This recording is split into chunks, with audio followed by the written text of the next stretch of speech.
काव्य सौंदर्य के तत्व, रस, अलंकार और छंद। आज की क्लास में बच्चों हम सबसे पहले रस के बारे में जान लें।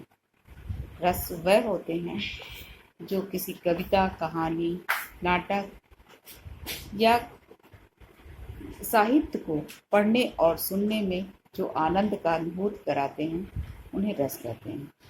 रस के प्रमुख अंग 4 होते हैं: स्थायी भाव, विभाव, अनुभाव, संचारी भाव। स्थायी भाव सहृदय व्यक्ति के हृदय में सदैव विद्यमान रहते हैं और जब उचित अवसर आता है तो वो जागृत एवं पुष्ट होकर रस के रूप में परिणित हो जाते हैं। विभाव, जिसके कारण सहृदय व्यक्ति के हृदय में भाव उत्पन्न होते हैं, उसे हम विभाव कहते हैं। अनुभाव, जिन चेष्टाओं या जिन क्रियाकलापों के द्वारा सहृदय व्यक्ति के मन में भाव उत्पन्न होते हैं, उन्हें अनुभाव कहते हैं। और संचारी भाव वे भाव होते हैं जो भाव स्थायी भाव को अधिक पुष्ट करते हैं। उन सहयोगी भावों को संचारी भाव कहा जाता है। सबसे पहले आपको श्रृंगार रस की परिभाषा जानना है। बच्चों, इस परिभाषा को आप अपनी कॉपी में भी लिखते चलिएगा और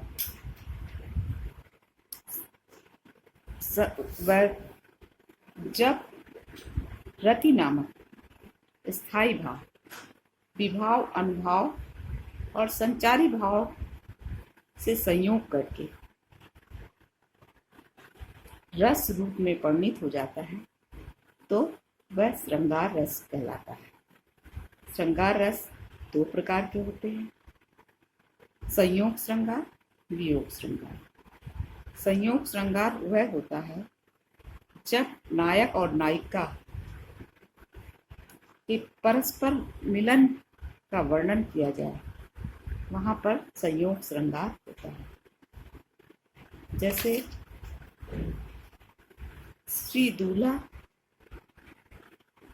दूल्हा श्री रघुनाथ बने, दुलही सी सुंदर मंदिर मान, गावत गीत सबे मिल सुंदर, वेद जुआ जिर विप्र प्रहानी।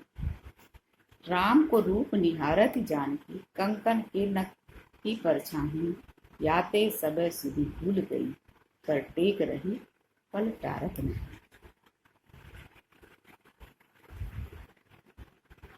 इसमें स्थायी भाव रति है, राम आलम्बन है, आश्रय सीता है और नभ में पड़ने वाला राम का प्रतिबिंब,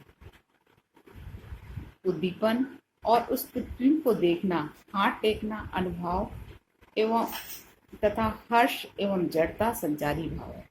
अतः इस पद में संयोग श्रृंगार है। वियोग श्रृंगार, जब नायक और नायिका के बिछड़ने का वर्णन हो, वहां पर वियोग श्रृंगार होता है। स्थायी भाव इसमें भी रति होता है।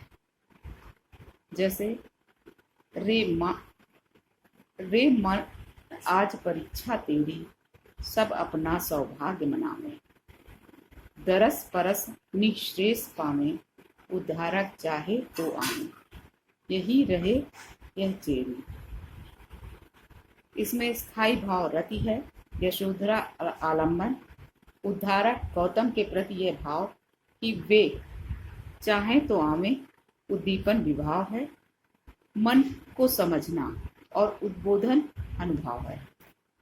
यशोधरा का प्रणयमान है तथा मति, वितर्क और अमर्ष संचारी भाव है।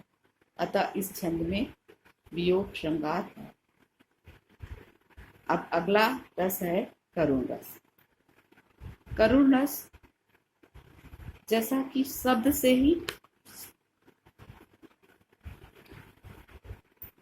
प्रदर्शित हो रहा है कि जब किसी करुणा अर्थात दुख का भाव।